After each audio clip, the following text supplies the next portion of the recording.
Hello again. Now that the government is planning to bring in strict new laws to stop cruel practices such as boiling lobsters alive in restaurants, some people are asking if it's time to prohibit the slaughter of animals by having their throats cut without first being stunned. This is what happens in both kosher and halal slaughtering, practiced respectively by Jews and Muslims. On the face of it, this seems a simple enough matter.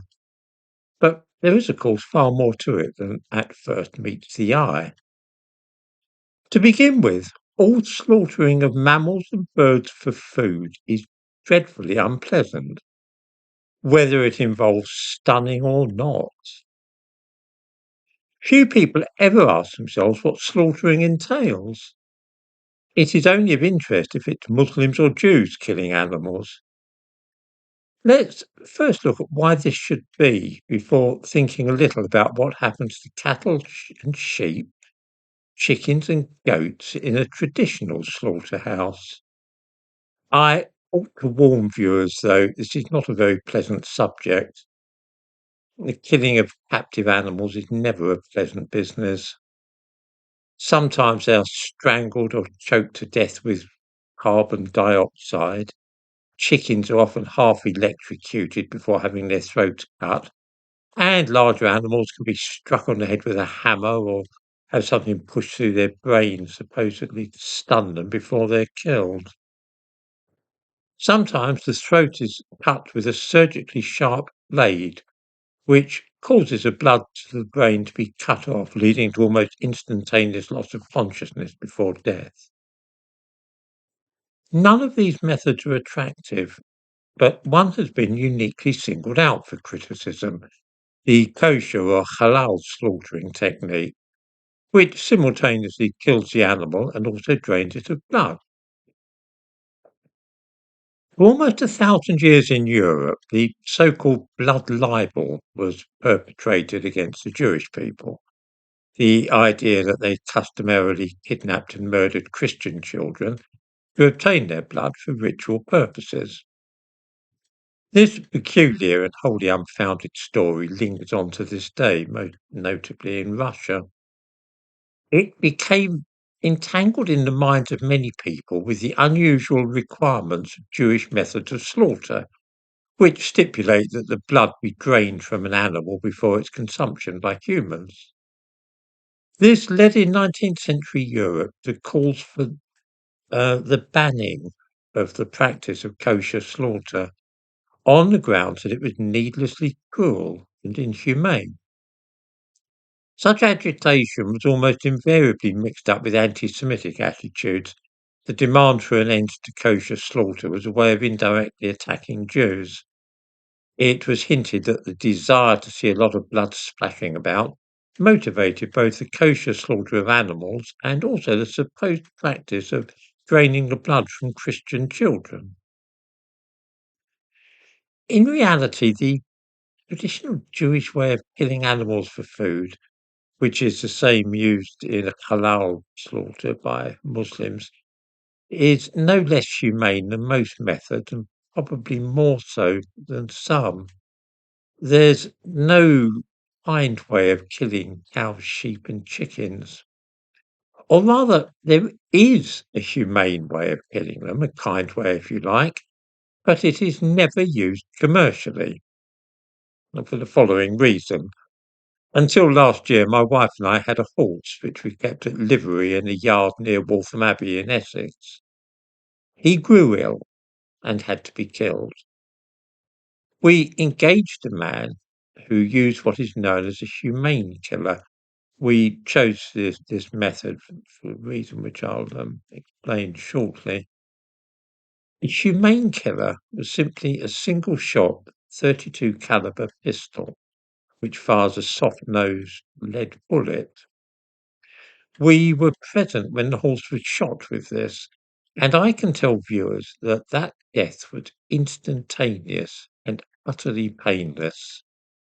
The pistol was held against the beast's head and fired, and the bullet simply entered the skull, mushroomed out because it's soft lead. It mushroomed out and destroyed the brain in a millisecond. There's no time, literally no time, for pain impulses to travel to the brain. The horse fell dead on the spot. I have never seen anything quite like it in my whole life. There was no, the horse didn't stagger or anything. The bullet went in, and the horse simply dropped dead without more ado. Of course, you can't use this method in a slaughterhouse. Having people firing live ammunition on a succession of cattle or sheep, the scope for mishap would simply be too great. So it is that most animals are killed by having their throats cut, which is known in the trade as sticking. Before this, though, the animal is stunned, which is supposed to render it unconscious. There are three methods used. One is to suffocate the creature with carbon dioxide until they pass out. This is not at all kind. It's not a humane proceeding at all. It's often done with chickens. The birds end up struggling for breath and becoming very distressed. It's not a pleasant sight. Another method is to use a captive bolt, which is a metal piston, which is powered either by compressed air or sometimes by a blank cartridge. It's put against the animal's head, and the force of it sometimes just bangs into the skull, and it's like a knockout blow in boxing. And other times it penetrates the skull and goes into the brain. This is sometimes known as poleaxing. The problem is that when the bolt goes into the brain, if it does, it doesn't necessarily kill the creature, which can remain conscious and in pain. The metal rod can simply pass into the brain, and it might not damage the brain stem or any vital part. So the creature is simply standing there with a terrible injury to its skull and brain. It's sometimes how horses are dispatched. We were dead certain when we had our horse shot that we didn't want anything like that being done to an animal which we loved and cared about. Once the bolt has entered the brain, the cow, as I say, can remain alive, and then you have to use something called pithing, which is really unpleasant. It's often used when the captive bolt method of stunning is used. It means that there's a hole in the skull made by the captive bolt.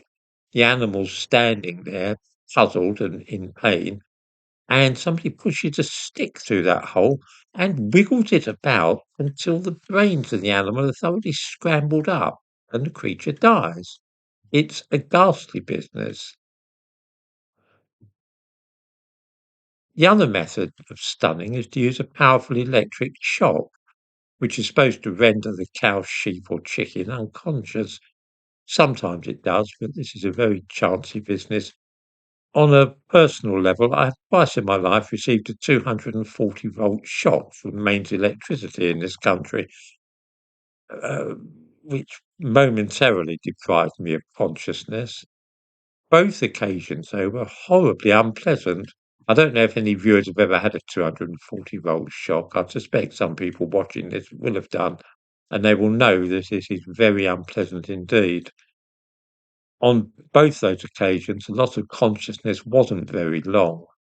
In a slaughterhouse, the charge is delivered to the animal and his throat is then cut. This too is a gruesome process. If I don't know if viewers have got the imagination to consider what it would be like to be given a 240-volt shock and then have someone cut their throat just as they were coming round. But it's not really that humane. The halal and kosher method entails using a surgically sharp blade which cuts straight through the main arteries in the neck, causing instant and permanent loss of consciousness. It's a bloody and unpleasant method. I've seen a halal slaughter in practice, not in this country, and it was with a sheep that was being slaughtered for a feast. I saw it, and I'm bound to say it did not look to me as though the animal suffered. The throat was cut right through. The creature was practically decapitated and dropped dead very quickly. I don't believe there was any suffering involved, or no more than in the traditional slaughter method. It's a ghastly thing. I mean, if you've ever seen a large animal have its throat cut, I don't recommend it as an entertainment. I don't think it was particularly cruel compared with some of the other things that I've seen where animals are being killed. It's probably no more cruel than first delivering an electric shock or half suffocating the animal or driving a metal rod through its head. All these methods are awful. If anybody dislikes that kind of thing, then the best option is to become a vegetarian. There are no kind methods of killing animals other than firing a bullet into the head at point blank range. Every so often, a report will appear in some newspaper to the effect that halal meat is being served by this or that restaurant chain or school, and that some people object because of the cruelty entailed in the Muslim method of slaughtering animals. At the back of such concerns generally lies not the welfare of animals, but the desire to find a convenient stick with which to belabour an ethnic minority whom some people dislike, whether Muslims or Jews. The actual means of killing the animals is almost certainly no worse than that routinely undertaken in a commercial abattoir.